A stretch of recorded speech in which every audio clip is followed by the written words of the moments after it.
Welcome to the NineSixFourTwo podcast. This is your host, Mr. Number 9. And this is The Fool.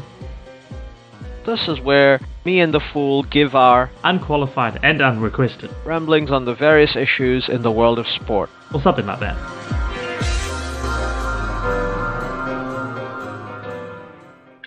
Hello everyone, we are going to go off the beaten track and review the various oval ball codes that we play in this country. Yeah. Or one of them that we watch sometimes. Yeah.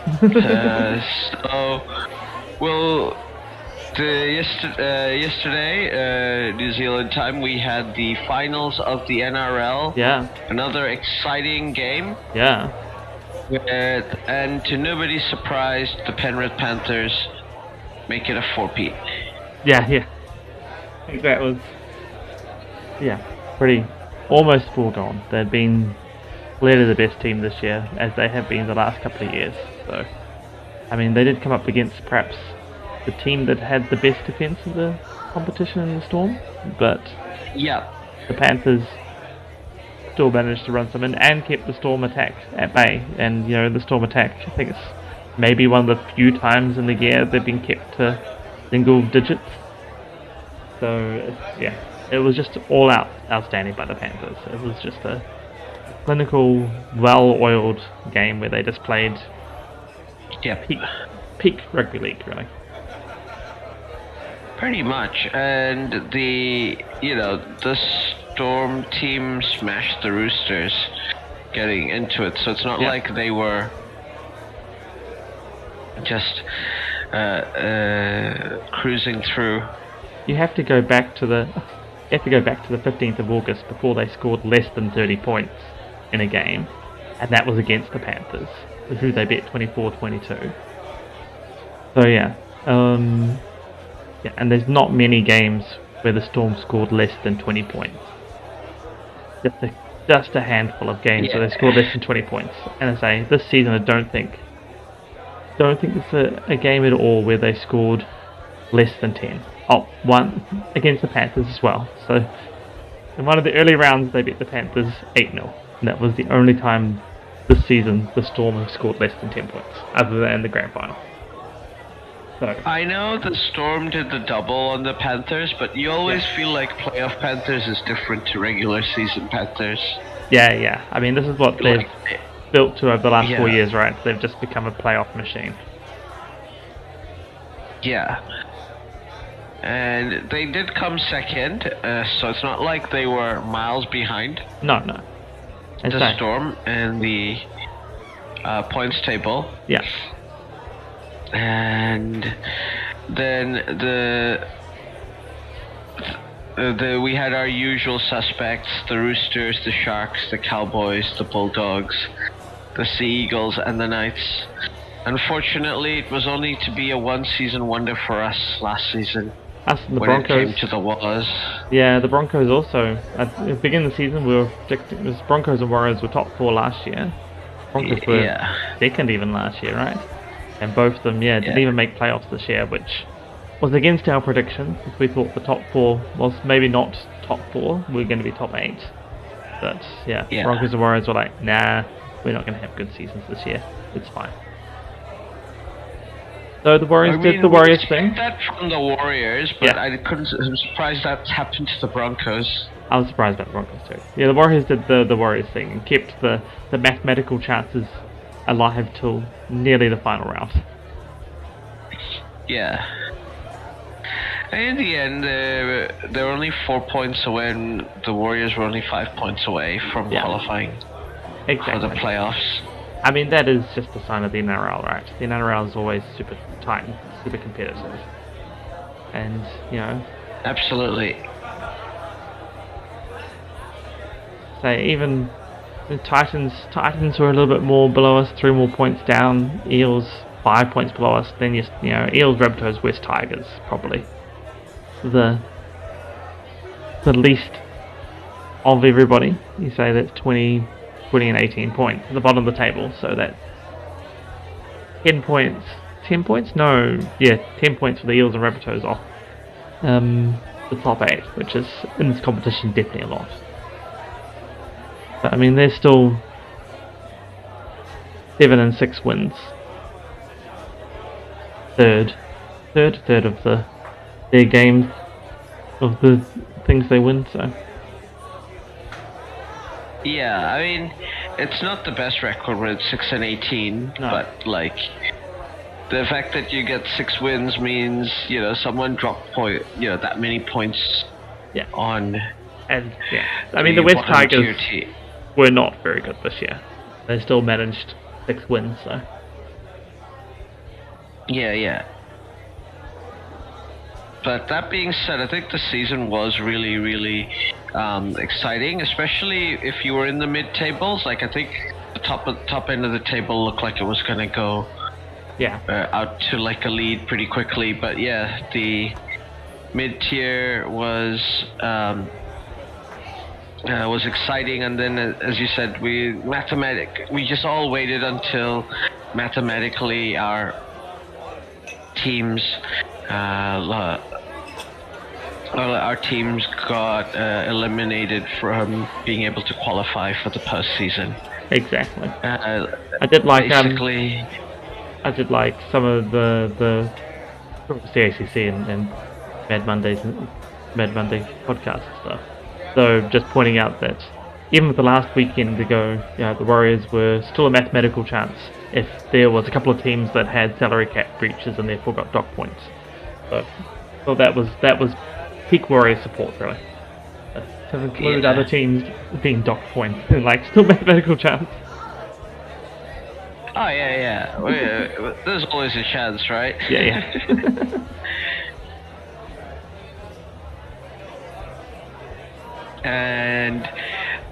But I think it's been a great season. Unfortunately, it's the last season for Sean Johnson. Yeah. He has said he's going to retire.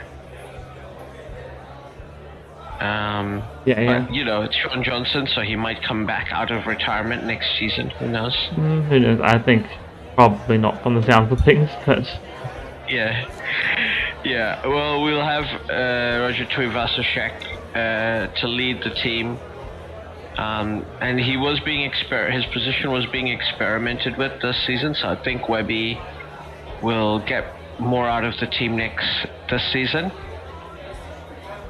He's dealt with his first hangover season with the Warriors. Yeah. But I think the Warriors would be foolish to get rid of him if they were thinking along those lines. Oh, no, I doubt they're thinking those lines, but yeah. It would be a bit... He's the coach they need. He's going to need a few seasons to build up the team that they need. Yeah, exactly. And moving on from Rugby League, a week ago we had the aerial ping pong or AFL grand finals. Yeah. Between the Sydney Swans and the Brisbane Lions. Apparently the grand final was attended by over 100,000 spectators, which is apparently a record for an AFL match between two non-Victorian teams. Yeah. So it's pretty impressive. Well, pretty rare for it to be non-Victorian teams, right? At least one of them. Yeah, it's definitely rare, but it does happen. Yeah.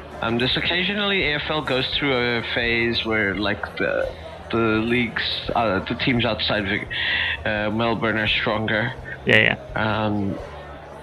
I think it's actually been a while since a Melbourne team's won. Might be 2 or 3 years, because Geelong won last year, which is technically not a Melbourne team. I suppose, yeah. Victorian. Yeah. But the Swans, after having a great season where they topped the ladder, made it all the way to the finals to lose to the 5th place Brisbane Lions, it was always going to be a really tough, I think, playoff series. They all the teams look pretty strong, and then they have using the NRL system. I think Sydney and Geelong pushed through to the the preliminary finals. Yeah. And then you had the GWS play Brisbane and Port Adelaide play Hawthorn to decide who would face the other two seeds. But it's like unfortunate again for the Swans, dominant season, but they go all the way to the finals to lose to the Lions, who have a bit of a dynasty going on. They've been winning. They've won a bunch of flags in the last 5 years. I want to say at least 3. I'm sure they've won in the last few seasons as well. Oh yeah, they won in 2021, so they've won 2 in the last 4 years. And they were runners up last year. Alright, yeah. And they're obviously, premiers this year. So yeah, they've won 3 in the last 5 years. That's very impressive. Though I do think Sydney's going to be good next season as well. Yeah. So it wouldn't be surprising if we saw these two teams face it out in the finals again. Though it's unpredictable in AFL. You said it. Like, once the season goes, it's like NRL. There's so much parity in the league. Like, even the mid-tier teams are, on their day, very capable of giving you trouble.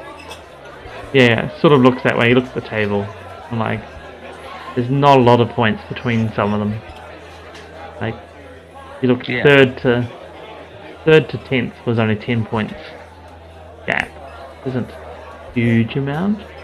I mean, you look at the bottom of the table and there's clearly some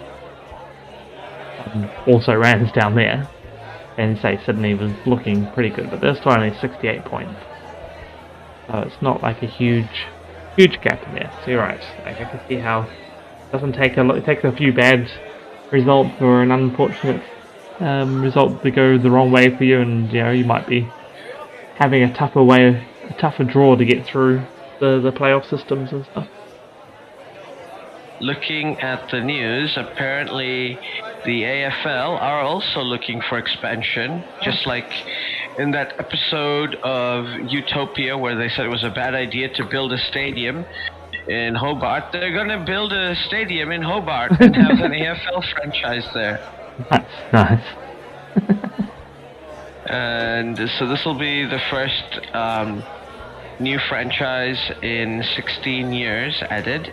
But that'll be the 19th franchise, so we know they're at least gonna expand into 20, because 19, it's not gonna stick to 19 forever. No, you wouldn't think.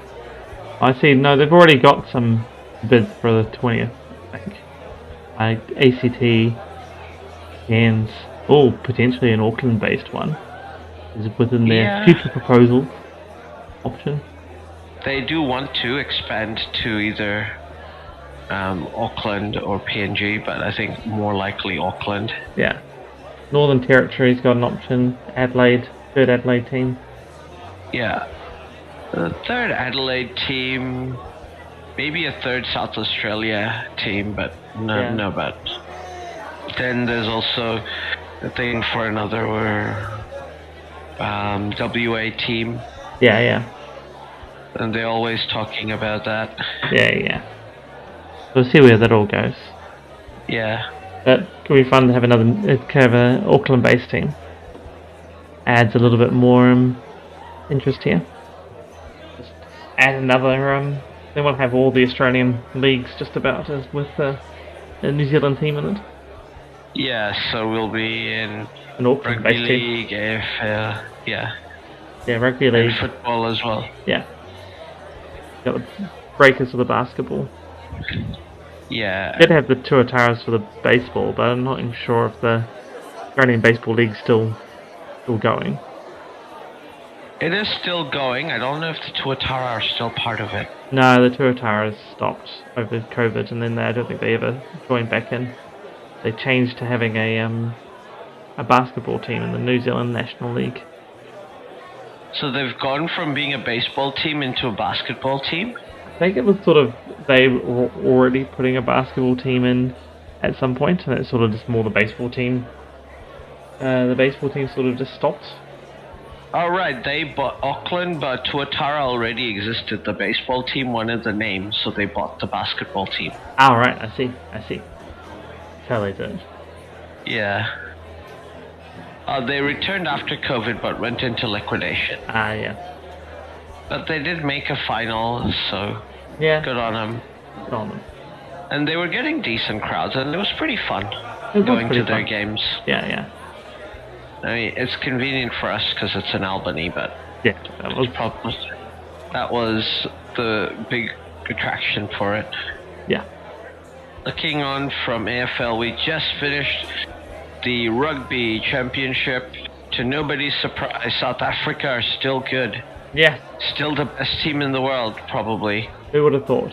I mean, we did have to play them in the 2 games in South Africa, which gave them a little bit of an edge, but they're still the best team in the world, so it would have been still hard to beat them in New Zealand as well. So.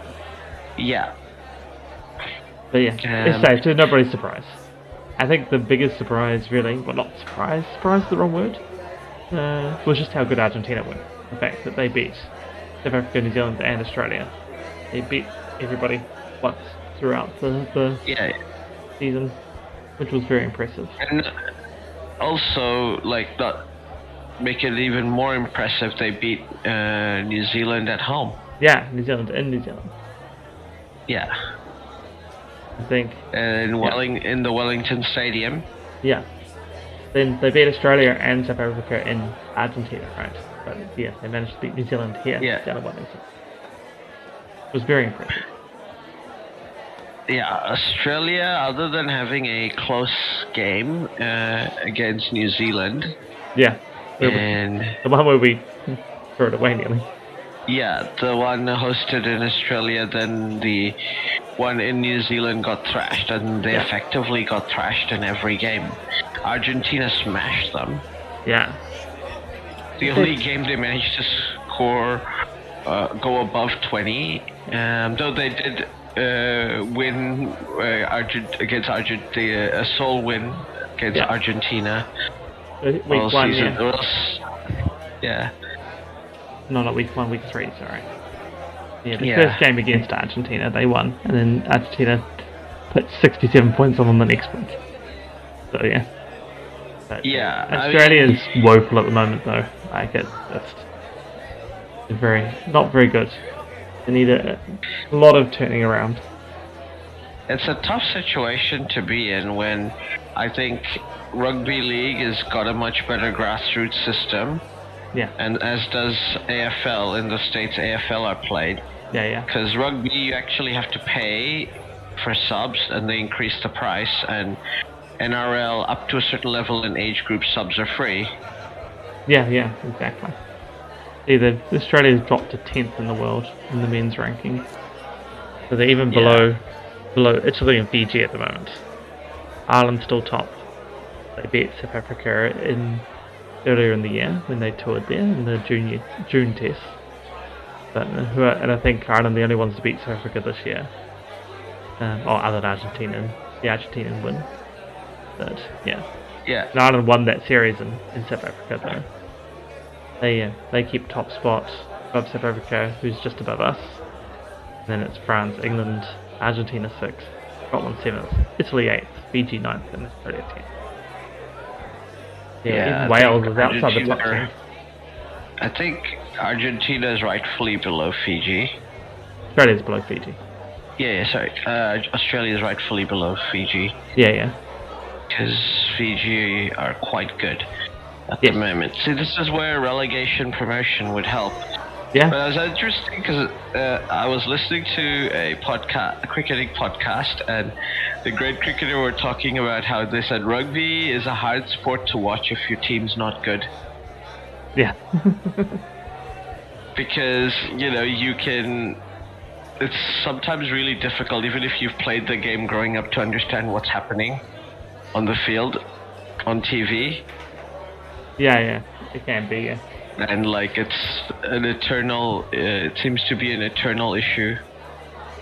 But Yeah. I guess it's also an issue with Rugby League because it's had its issue. Like we were praising Rugby League for sorting stuff out, but the bunker decided to, like, so unnecessarily as well. Like, obviously, I'm not gonna claim to be a regular NRL watcher, but like when watching a game like that happening, I'm suddenly like, why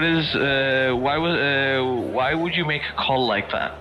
Yeah, I mean, for the grand final one, I haven't seen it, didn't see the whole bunker thing, I just seen the highlights of it, but it did look like the ref did make the call on the field that he thought there was no try that was held up. So when you take that and it isn't 100% conclusive from what I saw of the replays, though they are the NRL's replays, ancient replays. I know there was some, I haven't seen them, I know there was some social media posts which showed a more clearer grounding for the Storm, but like the replays sort of show that the ball got close to the ground, but there was nothing conclusive showing that it was, because where it looked like it was, the very next, once you rolled on a little bit, there was clearly an arm around about there under where the ball would have been hitting the ground. So it sort of felt that it was justified that there was somebody's arm underneath it, but at the same time, ball's pretty big, so hard to tell. Yeah, but I thought rugby, much like football, they go benefit of the doubt goes to the attacking side. You would have thought, but in this case, because the ref had ruled, they normally go for ref rules, benefit of the doubt goes to the ref. Right, If the ref says no, I got no. But in league, that's how they got rid of the whole ambiguity. The ref has to make the call. So the ref said, I've got no try. Go to the bunker, see if you can. I've got no try. I think it was held up. Go to the bunker and let me, tell me if I'm right. That's what I've seen. Yeah, I didn't have a good view. There was a bit. I saw there was some from the commentators which thought the touch judge should have had a better view. Like they're saying the ref probably had the worst view of it. The touch judge should have a better view, and he probably should have been speaking up earlier with if he thought it was a try or not, and then they could have given as a try. Gone upstairs and said, I think it's a try. And you see any, but it may have been held up. Can you see that? And then that would have. Potentially would have changed the outcome, because then it would have been a try on the field, and they were looking for a reason for it not to be a try, and they wouldn't have found a reason not to be a try. But it is one of the things I like about League, in that the change they made a few years back to make things a little quicker was the ref had to give a decision, and then the bunker's there to check to make sure, the ref said this is what I think, and the bunker's there to be like, we can't find anything obviously wrong with that decision, so sure. You go with your idea. Yeah, it's usually that's the way it works, and because you don't want rugby league to become like NFL. Oh God. But like, this is the thing. Like, I know people complain about how simple the NFL is, but a lot of the good parts is like you're not sitting there checking if it's being held up. Because, as long as your feet are on the ground and you get the ball over the line, it's a try.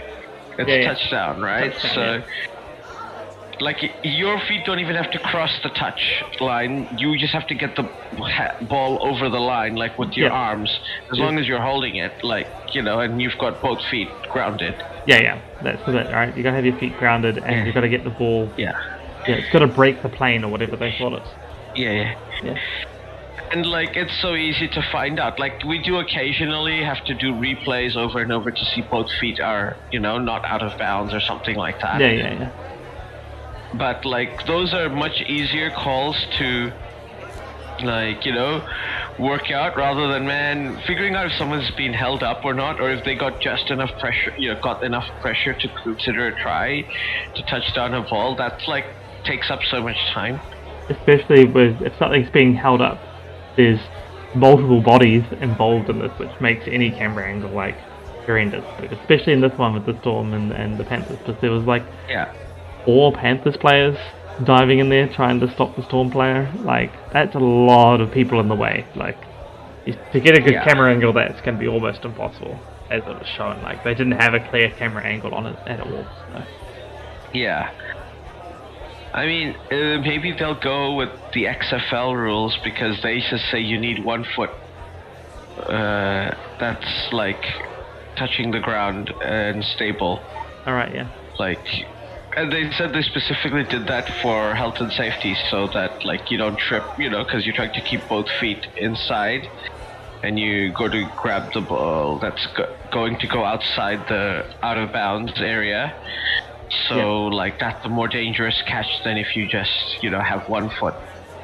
As long as you've got your other foot in the air, it's all good. Yeah. No, that makes some sense. And like you can see why that's immediately a safer catch. Yeah. And also like it would mean less looking back and forth for whether they scored or not. Yeah, well, exactly. I mean, it does make it a bit easier to score, I agree, but rugby is not exactly like super weighted against the defense like a lot of sports are. I think both rugby and rugby league, it would be fine. It could save time. Could do, yeah. But rugby is going through this weird existential crisis because there is going to be an election for the head of the IRB, or World Rugby as they're called now. Yeah. And it's everybody has different ideas on how to save the sport. The person who was favorite was the head of the Scottish Rugby Union, who didn't get voted for by his own union, and he dropped out of the race. Oh no. Yeah. It's going to be interesting to see because it's going to decide how they play out the international championship that they wanted to have with relegation and promotion. The stuff you and I had been saying they should be doing. Yeah. For ages. Maybe we should be presidents of the association. That's what I say. Yeah. Best options, really. Exactly. But we'll see how how it'll grow.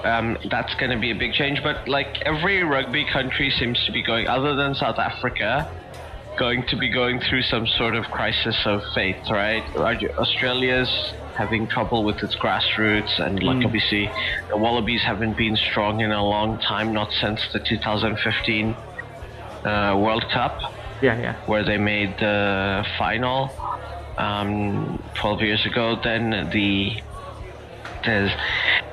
the Northern Hemisphere, the clubs are strong, but they seem to all have like participation issues, other than I guess Ireland and England.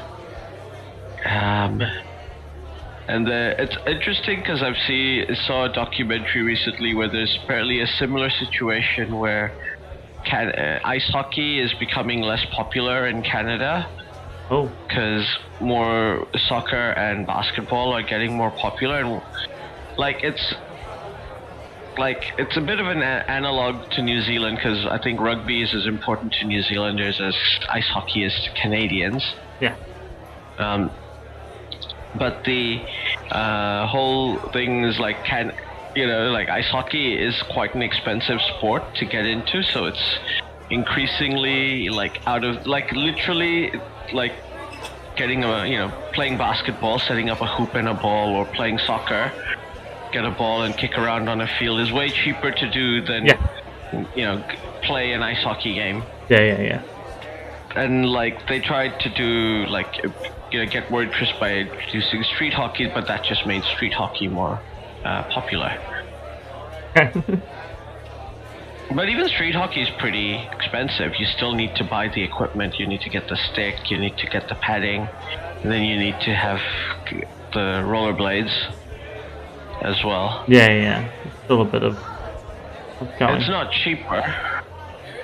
It's not significantly cheaper, if it is cheaper.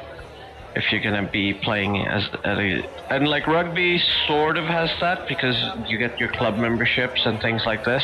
Yeah. But it gets funded by the schools, so it's not as expensive. But it's competing with sports that don't cost CTE, like soccer and basketball. Yeah. When it comes to that's part of it as well, right? It's not even just the cost of the equipment for the player. you got the cost of the association, which gets passed on to the player, which is football and football not tremendously expensive to upkeep if from a grassroots level, like at higher level, professional level, yes, but you've got to have well-run stadiums and things. But at a grassroots, like a field that's flat-ish and has good grass on it, it's not horrendously expensive to have. Basketball, maybe a little bit more, but still court, not horrendous thing to keep maintained and updated. So yeah, even if you don't have an indoor court, even if you're playing in an outdoor concrete court, that still will be good for training. Exactly. Whereas, like, you and I think both basketball and soccer have really good grassroots funded sponsors. Like McDonald's has sponsored soccer forever. In New Zealand, right? And they take care of so much of the upkeep cost of running football clubs, and then Burger King has done the same for basketball. The two big I was going to say, what I do like though, we'll talk about this one a bit off topic, away from World Rugby and them trying to work out the do. I noticed that the women's side of the game's managed to get everything right, and seems to be growing and going well. And they do have a 3-tiered promotion relegation World Rugby competition, the WXV. So, there's that. I mean, New Zealand's not doing so well in that moment. We lost to Ireland and then England, but losing to England. If we lose and we get relegated, them's the breaks. Them's the breaks. That's the format working. I mean, I don't think so. So the top, is it 6? There's 6 teams. There's England, Canada, Ireland, France, New Zealand, USA. So, I mean, it's not particularly easy, but you think New Zealand will pick up a few wins in that. Yeah. But, having lost to Ireland didn't really help getting to any finals. So. Makes sense. But it seems to be going well, that competition. It's getting eyes, it's getting interest. So as I say, that Ireland win over New Zealand also was pretty big. That Ireland sort of just there with a shock entrance into it, because it's the top 3 Asia Pacific ones. So it's New Zealand, South Africa, Argentina, and New Zealand, South Africa, US, and Australia in it. So the Pacific 4 series, top 3 from that. So that's USA, Canada, New Zealand, Australia. So Australia missed out on that one. And then the top 3 from the Women's Six Nations in Europe. That's a pretty big thing. And then from there they're doing promotion relegation. So. I mean, it works out well, because in women's rugby, like, yes, Australia is not that strong. I think South Africa is not that strong at the moment. But it makes sense, because the US, that's why the Asia Pacific bit has, like, the USA and Canada, who are pretty strong at women's rugby. Yeah, exactly. I mean, at the moment, what is it? Australia is 7th in the world in women's. South Africa's all the way down to 11th. Top is England, Canada, New Zealand, France, Scotland, Ireland, Australia, USA. So, I think there was a little, USA and Australia are about similar. USA getting in a bit of a shock over Australia-ish. But as I say, the Australian women's haven't, like the men, are sort of going down a little bit. Yeah. More just a sign of rugby in Australia, I think, at the moment. As I say, struggling to fight against the NRL and the AFL. Because you've got the women's NRL, and I think you've got a women's AFL as well. You do have a women's AFL and a women's NRL, and they're both, I think the pathways are easier in both as well. And they're both getting plenty of television time and crowds as well. Especially, I know the women's NRL definitely is. And they had their grand final on just before the men's one. It's going pretty big. They don't hear as much about the women's AFL, but that may just be because we're in New Zealand. It not being big, you know. There's a lot of demand. The AFL are notoriously conservative about expanding their women's competitions. The NRL are more open to expanding faster because they already see the grassroots support. And I don't know, but women's rugby league's always been more of a thing in New Zealand than women's rugby. Yeah. So the code is more popular, I think, with women as in terms of participation versus rugby union. Essentially, yeah. And I mean, I don't know how that what that split is with AFL in terms of women playing AFL versus they'd probably compete with basketball, netball, and soccer, right? And I guess cricket. I guess. To be fair, cricket, the WIPL is the second richest women's sports league in the world in terms of TV rights and what they're paying the athletes. Oh wow. Yeah, no, I think you've mentioned that before. Oh, I see the women's AFL's currently ongoing. Like their season's currently happening. Yes, what I figured. Their grand final is usually a bit later. Yeah. Speaking of other rugby grand finals, we're in the quarterfinals of the New Zealand Provincial Championship. Oh yes. And next Friday we'll see Wellington play Counties. Counties absolutely smashed Wellington. As I kept texting you, they won 51-12. Yeah. Always good. So we go do that again. Yeah. Though Wellington did top the table, so we'll see how that. Bay Plenty playing the Hawke's Bay, the Battle of the Bays. Yeah. Taranaki playing Waikato. Yeah. And the two Chiefs teams playing each other in Tasman versus Canterbury, the South Island derby. Crusaders teams playing each other, right? Yeah. That's all pretty. They'll be all very interesting games, really. Yeah, at least Auckland didn't get into relegation trouble after the Blues managed to win the Super Rugby. That would have been not good. Well, they have relegation anymore, right? No. True, but it's relegation in my heart. Okay, fair enough. If you finish at the bottom two, that means you would have been relegated in the old system. The old system, yeah. Oh no, there would have been a playoff game, wasn't there? Was that the old system? I think there might have been the old system. Either way, there used to be relegation promotion. That's what makes it a real thing. That's what makes it a real thing. Yeah, there was relegation promotion for the longest time. Yeah. But the Blues finally winning Super Rugby again. Yeah. Been a long time coming, but they managed it, yes. Finally, 20 years of hurt later. Yeah. And it was that quite a dominant final, really. It was a dominant final, really, in the end. Yeah, they did in the end.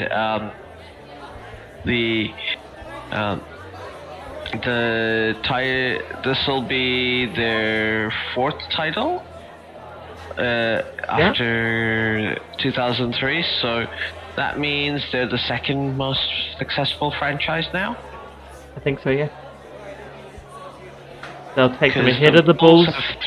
The Bulls have 3. The Brumbies have 3 as well. Brumbies have 2. Oh yeah, 3.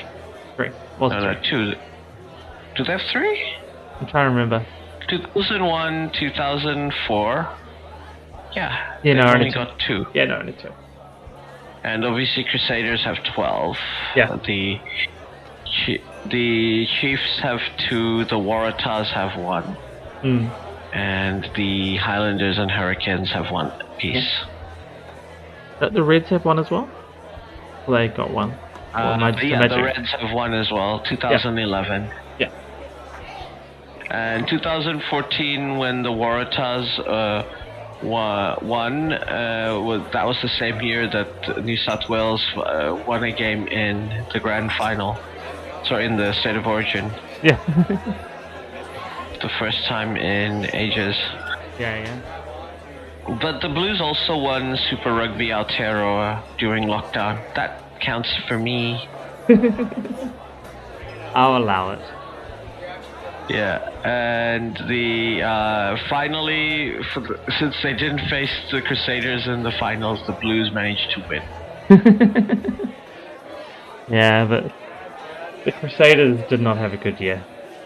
No, they did not. I mean, there was lots that went into that. You know, there's lots of reasons for them not having a good year, but it was, definitely, after such a long run of dominance, they didn't even make the finals. So that was quite amazing. And a bit shocking. Yeah. Even given, change of coach, some key players missing, some very key injuries happening. The season 4 so far I think they lasted like the first 5 weeks without a win. It was week 6 they got their first win, or was it week 5?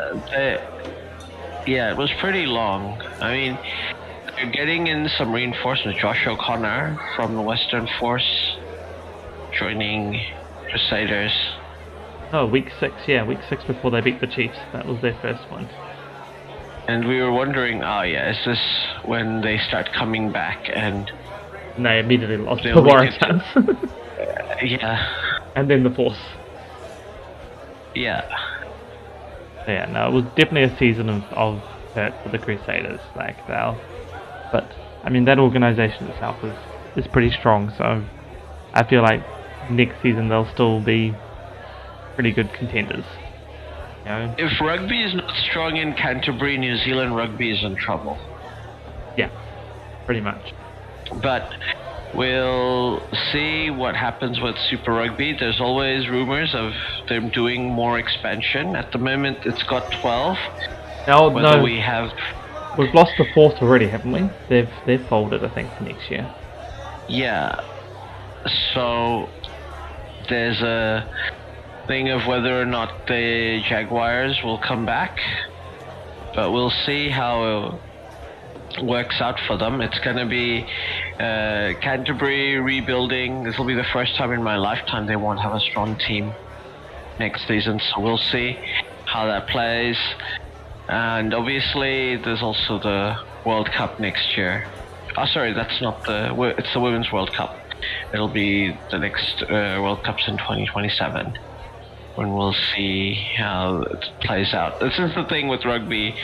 Like every 4 years is the World Cup year, so it almost feels like long foreplay before you get down to the real thing. Yeah.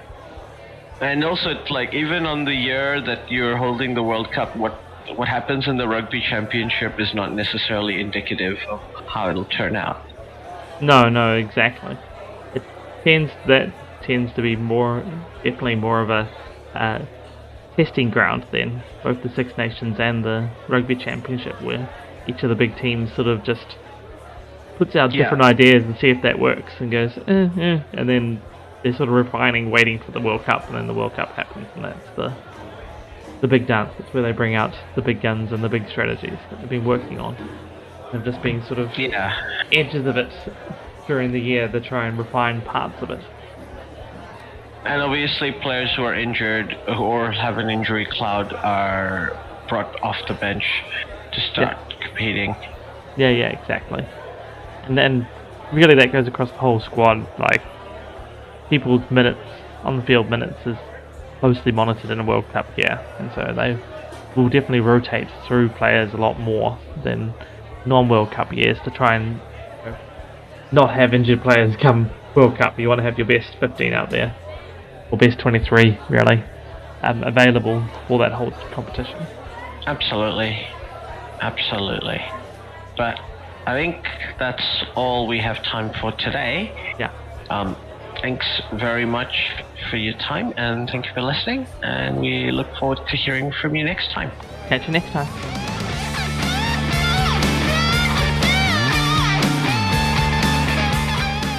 Well, that is the end. Thanks for listening all the way through. If you liked what you heard, for even more, NineSixFourTwo Discord, and a Buy Me a Coffee. Pretty sure it's Buy Me a Beer. Oh yeah, buy me a beer on buymeacoffee.com. In both these places, you can talk to us, and we may even listen, especially if you do buy a said beer or coffee. I might still be confused. Yes, we're easily bribed. All links are in the show notes below. Don't forget to like and subscribe. This is on YouTube.